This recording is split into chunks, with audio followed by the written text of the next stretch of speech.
सुंदर कौन है? सीमा 5वीं कक्षा में पढ़ती थी। पढ़ने लिखने में बहुत कमज़ोर थी। बस उसकी एक ही विशेषता थी कि वह दिखने में सुंदर थी, इसलिए सब उसकी सुंदरता की तारीफ़ करते थे। सीमा को इस बात का घमंड हो गया और वह ऐसी लड़कियों से नफ़रत करने लगी जो सुंदरता में कुछ कम थी। उसे सबसे अधिक वंदना से नफ़रत थी, क्योंकि उसका रंग कुछ काला था।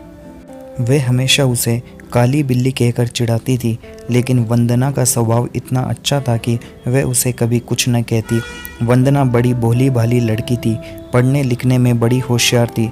सभी अध्यापिकाएं उसे बहुत प्यार करती थी। घर पर भी माँ उससे बहुत खुश थी।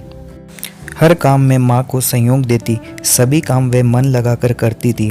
वह बड़ी सफाई पसंद थी, इसलिए हमेशा साफ सुथरी भी रहती थी। सीमा सारे दिन घर से बाहर खेला करती। अर्धवार्षिक परीक्षा निकट आ गई, लेकिन उसे तो किसी बात की चिंता नहीं थी।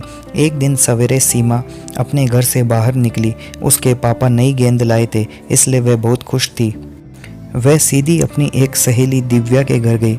दिव्या उस समय अपने घर की सफाई करने में मदद कर रही थी। सीमा को देखते ही वह बोली, आओ सीमा। दिव्या, चलो बाहर खेलने के लिए चलते हैं। नहीं सीमा, मुझे तो अभी बहुत काम करना है, फिर सवेरे सवेरे पढ़ने का समय होता है। मैं शाम को खेलूंगी। यह सुनकर सीमा ने मन ही मन कहा, बड़ी आई काम करने वाली, और मुंह फुलाकर बाहर चली आई। इसके बाद वह अपनी दूसरी सहेली रीता के यहाँ गई और नई गेंद दिखाते हुए बोली, रीता, क्या तुम मेरे साथ चलोगे? नहीं, मैं तुम्हारे साथ अभी नहीं जा सकती। मुझे अभी पढ़ाई करनी है, घर का काम करना है। यह सुनकर वह चुपचाप बिना कुछ कहे गुस्से से बाहर चली गई। इसके बाद वह अपनी कई सहेलियों के घर गई, पर सभी पढ़ाई कर रही थी। किसी को खेलने की फुर्सत नहीं थी। सीमा सोचने लगी, इन सबको क्या हो गया है?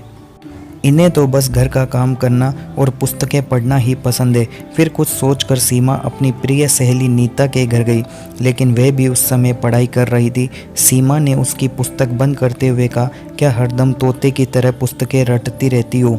चलो बाहर खेलने चलते हैं। सीमा, वार्षिक परीक्षा निकट है, मुझे पढ़ाई करनी है, इसलिए मैं तुम्हारे साथ खेलने नहीं चल सकती।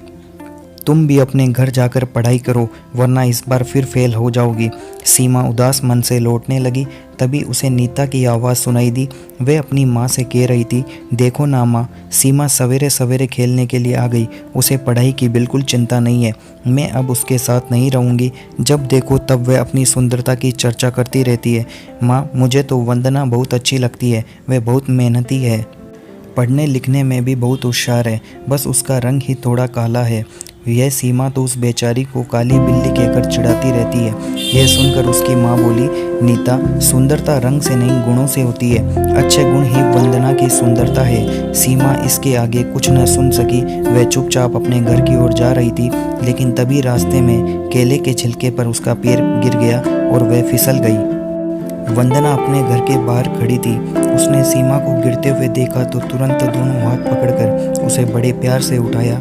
यह देखकर सीमा की आंखें भर आई। वह मन ही मन सोच रही थी कि वह वंदना से कितनी नफरत करती है, लेकिन वंदना के मन में उसके लिए कितना प्यार है। वह बोली, वंदना, तुम सबसे सुंदर हो और मैं काली बिल्ली हूँ। मैंने तुम्हें काफ़ी तंग किया है, बहुत चिढ़ाया है, मुझे माफ़ कर दो।